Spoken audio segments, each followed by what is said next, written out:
Hey YouTube, I'm Jacqueline and I've been doing Instacart since November of 2020. After working this gig and figuring out how to make the most tips and the best ratings, I've decided to share that with you. If you would like to become an Instacart shopper too, please use my referral link and referral code down in the description box. That would be awesome, and don't forget to give this video a thumbs up. I know this sounds crazy, but today's video is going to be about how to bag groceries. Why? Well, because in February, I started using Instacart to deliver my groceries to my house because I was working 5 to 6 days a week doing Instacart, and I just didn't feel like going to the grocery store on my days off to get my groceries. My friends have been telling me that they have been getting awful delivery service, and I'm like, okay, what the heck's going on? Because when you sign up for Instacart, you're taught how to bag groceries. It shouldn't be that difficult. But all of my friends were getting issues and mistakes with their groceries. So I had them deliver groceries to my house. I had 3 different people, 3 different orders, and I was getting the same issues and then some. I actually got an order where raw meat was bagged with Tide Pods. So it got me thinking, maybe someone out there needs a little help. You're gonna charge me for 10 bags, and then you're only gonna deliver 7. And who the hell puts Tide Pods in with food and meat in with ice cream? Meat should be by itself, people. Shampoo in there, oh my god. Shampoo and Tide Pods should go together. So I like to bag my groceries in 6 different categories, and that is meat, dairy, produce, pantry, household, and frozen. So today I'm going to show you my method of how I bag groceries that gets me higher ratings, bigger tips, and a lot of praise. Let's go. Taking a huge order is like 200 items. I'm going to go ahead and bag this. If you're curious to what 200 items looks like, it looks like a really full cart. And then I had to get a trolley to get the waters that she wanted as well. I only grabbed 12 bags for this though, because I don't think I'm gonna need that many. It's a lot of small items in here and a lot of pantry items. All right, in this bag I'm putting her eggs. She has some crackers, some soup crackers, and bread. We're gonna put all that in this bag. Majority of the bread should fit, might not. I've got this in the bag. Literally. I got her bread and her eggs in here, all gonna fit in one bag. We got a little more bags to pack. Next bag is crackers and some nuts. I stacked them in a row, and then I'm gonna pile on cookies on top. You can totally get away with filling these pretty full as long as the stuff is light inside. You don't want to max out a 15 to 20 pound range for how heavy your bags are. Here's a trick for you for yogurt. If you have to get a ton of yogurt, leave them in the box, bag them sideways, and leave the bag sideways for your customer. All right, for produce, I'm gonna put the heaviest produce at the bottom, lightest produce on top. She doesn't have much, but all the produce is gonna go in one bag by itself. And if I have anything light, I might put it on top.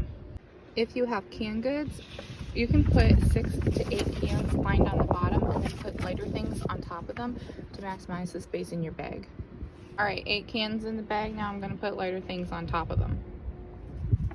Okay, I put some oatmeal, cereal, some cookies on top. She had a couple boxes of pudding and then the tortillas down the side of the bag so they don't get smashed. All right, all the meat's gonna go in the same bag. She just has a few things, so I'm gonna put the chicken in here, and then she has some frozen fish. I'll put it in this bag as well, but I'm only gonna put meat items in this bag, nothing else. All right, the last few items that did not get bagged were the half-gallon milks and the tea mix. Those items are heavy and they don't necessarily need to be bagged. Everything else fit in 12 bags, and I'm done. So let's go deliver this to the customer.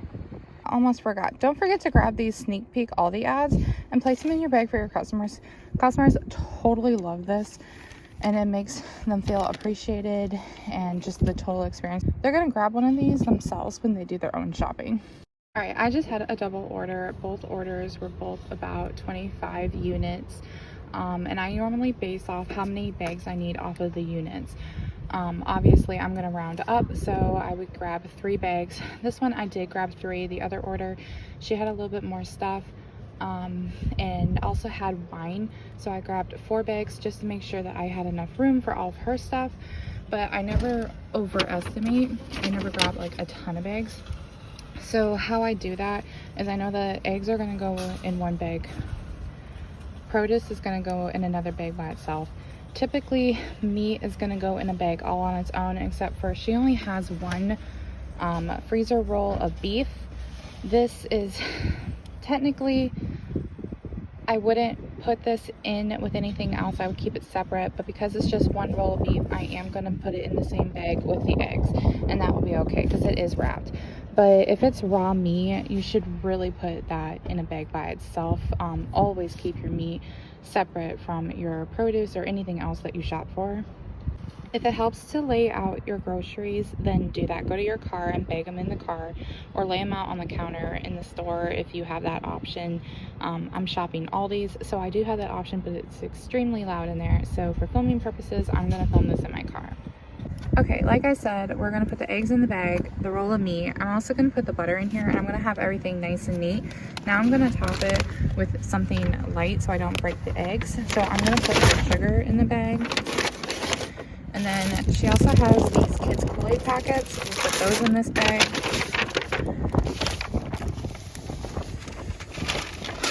And then I always like to give my customers the sneak peek Aldi ads so they can see what's coming up next week. And customers love that because it shows that you care about them and their experience. And normally customers would grab this anyways while they're in the store. Next, I'm going to bag the produce. I like to put my strawberries at the bottom so that they don't break open and the weight of other things keep them closed. Some people like putting them on top, but I'm not going to put anything heavy on top of these because I don't want to smash them. Alright, my heaviest produce is going to go on the opposite side, and that's the bananas, because these are pretty heavy and I don't want those to smash other things. And then we're going to take the grapes and put the grapes on top of the strawberries. Now I'm going to pile in the zucchinis, peppers, and tomatoes on this side on top of the bananas.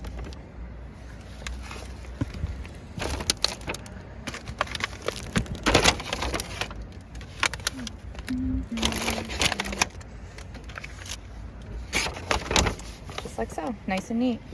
So now what I have left is the cookies, canned goods, yogurt, and some cheese.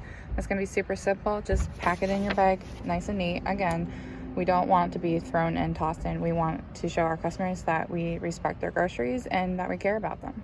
All right, 3 bags, 25 units. Order A is packed and ready to go. I hope you found this video helpful.